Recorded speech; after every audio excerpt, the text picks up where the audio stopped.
Come with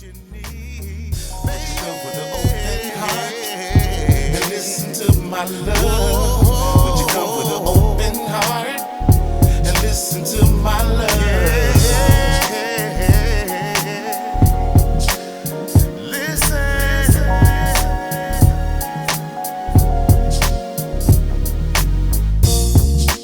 Hello, my name is Darold Gholston, and I'd like to welcome you to Listen to Love, segment number 5, where we discuss intimate topics and explore creative ways to celebrate love. Thank you for tuning in to Listen to Love on the Art of Romance channel. It gives me a great deal of pleasure to introduce you to Gisele, our guest for the day.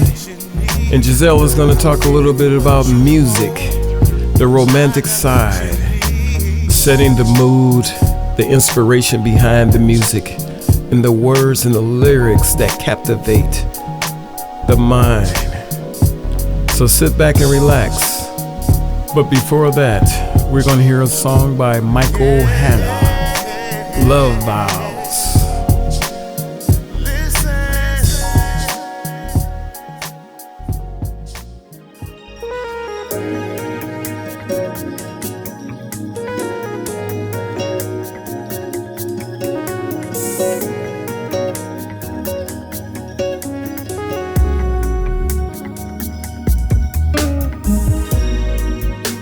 Precious love that brought us here in this special, special way to share the dream with one like you. Here's my earnest prayer coming true. I wanna be with you. I want to sing to you. I want this day to bless us through. Won't you come with me as we fly away, soaring in the skies today? I will promise you, I will love you through. I will love you through. I will never hurt you. I will always be true. I will always be true. I will always be there. Be there for you. Because I love you. I truly, truly, truly, truly love you. Thank you for accepting me. This moment in our life when our love runs free. I was blessed the day you walked my way. Through our faith, we will last always. I wanna be with you. I want to sing to you. I want this day to bless us through. Won't you come with me as we fly away, soaring in the sky today? I will promise you. I will promise you. I will love you through. I will love you through. I will never hurt you. I will always be true. I will always be true. I will never ever hurt you. I will be there for you. Be there for you. Because I love you. That's because I really love you.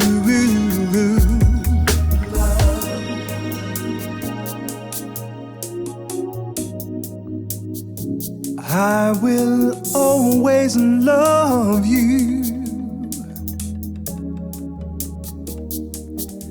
I will forever,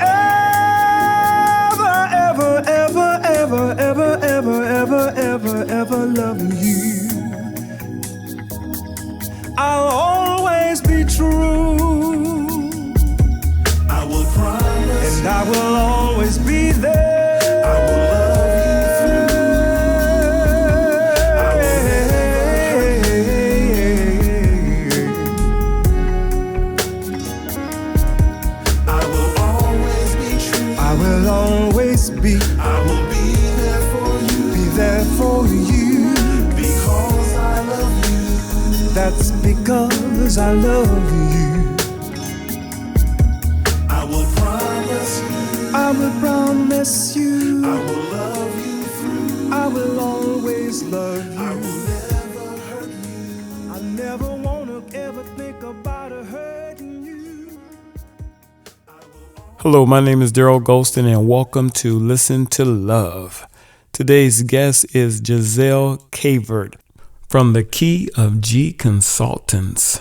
Yes. Hi, Daryl. You know, you said my full name, Gisele, but most of the times you call me G, so G Caver is fine. Okay, G Caver, I like that. All right. I'm glad to be here with you to talk about music and love. Yes, that is the premise of the program, and one of the things that I like to talk to you about is the transformation of music, especially how love music and ballads have changed over the years. And I'd like for you to expand on that a little bit and talk about some of the things that happened back in the 60s, and we're going to move all the way from the 60s all the way to the 2000s. Back in the 60s, the Motown era, talking about love. If you listen to anything that Smokey Robinson wrote in the early days, he never said the word love. He never said it. Their object was to write, describe, and make you feel that you were in love without ever saying it.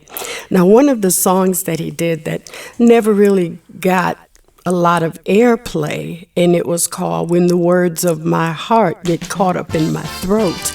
And he's talking about meeting a woman and wanting to tell her what he thought or how he felt. But when she opened the door to greet him, smiling oh so sweetly, the words from my heart get caught up in my throat. So go back and listen to the music of Motown from the 60s, and they never said, I love you. They described it. They made you feel it. They gave you texture, sound, and color. But they never said, I love you. That was up to your imagination. I like that. And, you know, if you think about that for a second, they never really said love. No. But what they did is they painted that imagery in your mind all the time. Mm-hmm. And that's what was so unique about how they presented the music. Now, when we moved up to the 70s and you got the harder hitting R&B tunes, the description of how we loved and how somebody was supposed to fall in love changed. But the beat didn't, because studies have shown that if you use like 60 beats per minute, that is calming, your brain gets in sync with your heart. And some of the most romantic music has a slower cadence so that the heart, the mind, the blood, and everything gets all in sync and kind of pumps at the same level. And that's romantic. That is really interesting. Can you give me an example of a song that you're referring to? A song from, that has a slower beat. Well, yes, there was an artist, he was the mid-'80s, his name was Stanley Johnson, and his song is called When I'm in Your Arms Tonight, and I think Greg has that song, if he could pull it up, and you can hear the melody and the slow cadence and how he pronounces the words and brings you into the song. Tonight, let me know how much you love me while I'm in your arms tonight. So you see how that is comforting. The music isn't overpowering, his voice isn't overpowering, and the instrumentation is just so great. And that speaks to me romance. Absolutely. It brings you into the song. It makes you listen. It makes you pay attention to what the artist is actually saying. Yes, but you know, if we step back even a little further, romance starts long before you get together. I think it starts when you get up in the morning and you start thinking about the person and you start preparing for the romance. It's a process. It's not just like some of the lyrics in the later years that were very aggressive, you know, flip it, flop it, throw it, you know, all that kind of stuff. It was very, when you hear music that has a very aggressive melody and hard-hitting beats and, you know, then you approach love and romance aggressively. And I really think that you're onto something with that, because romance today is different than it was many years ago.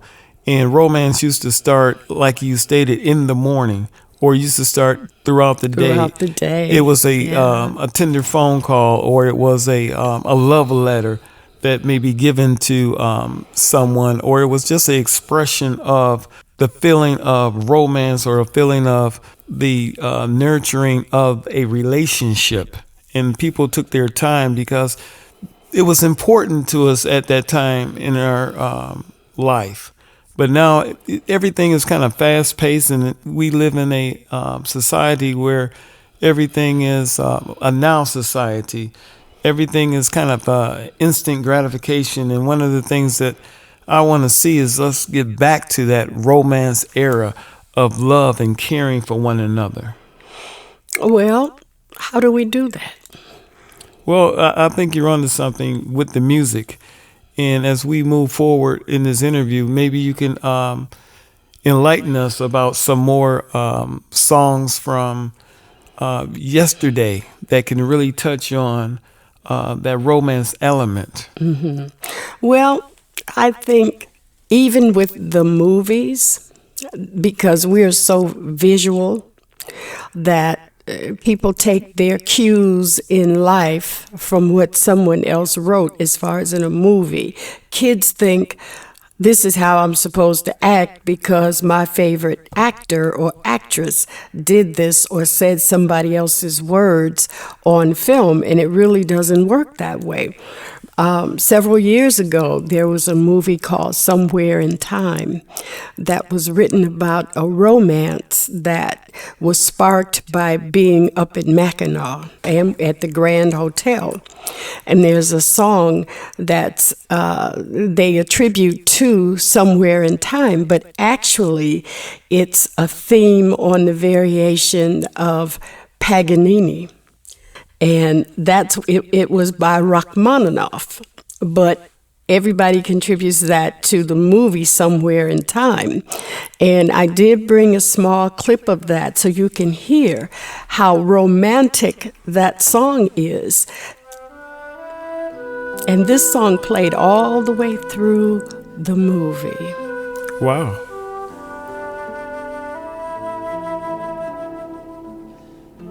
Somewhere in Time. That's the movie, but the song is a theme on the variation of Paganini, Movement 2, and it's by Rachmaninoff.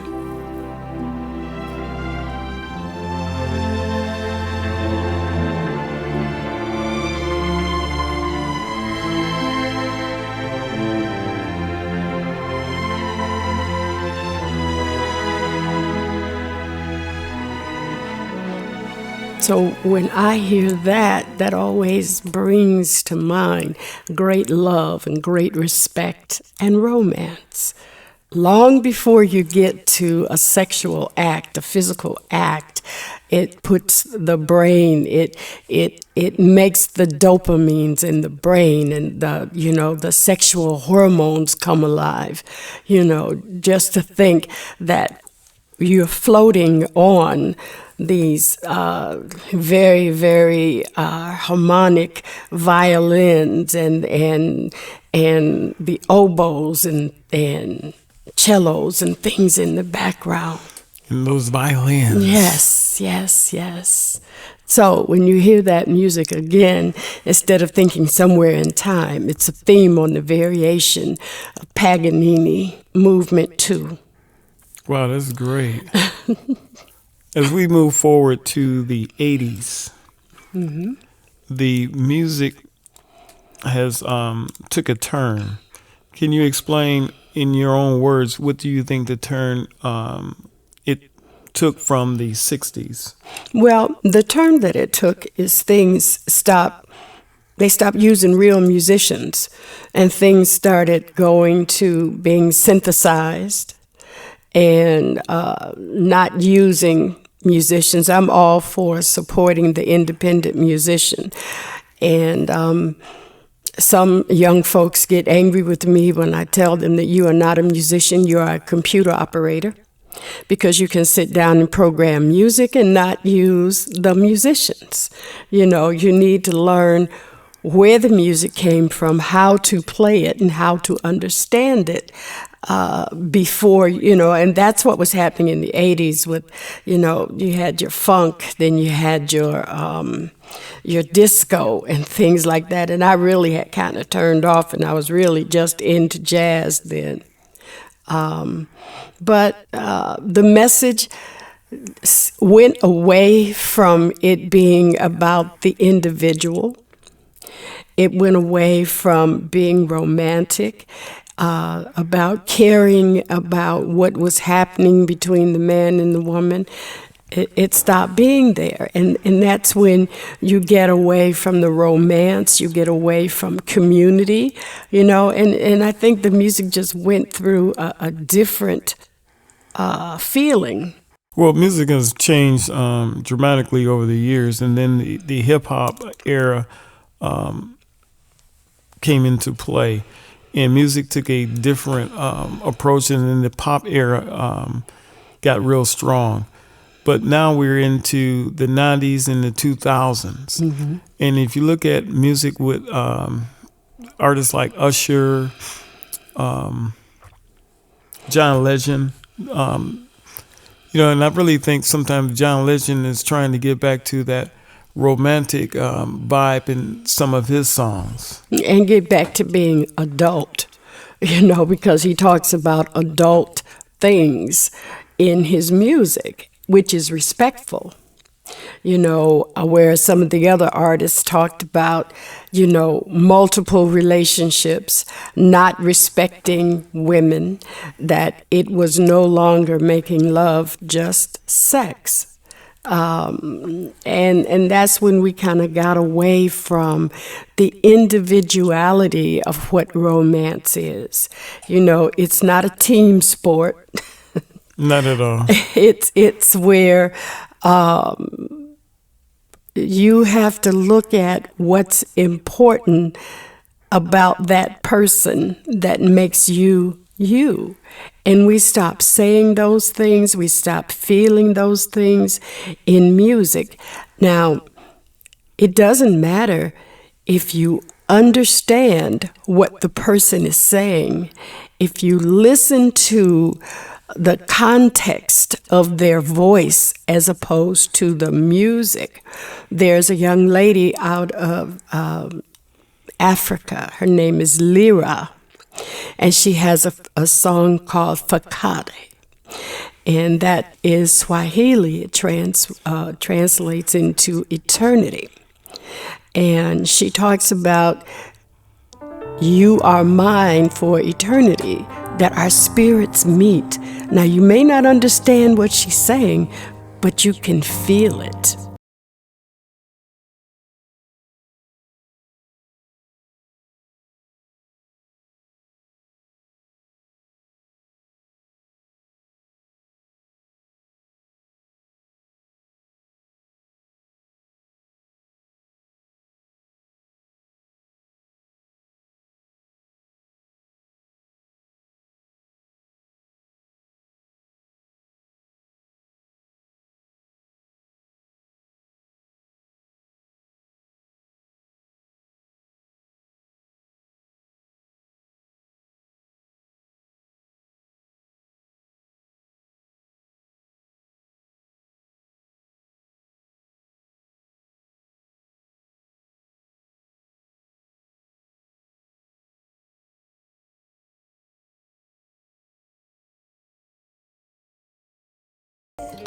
I like that song. See, That's a it's beautiful melodic. song. It's melodic, and it speaks to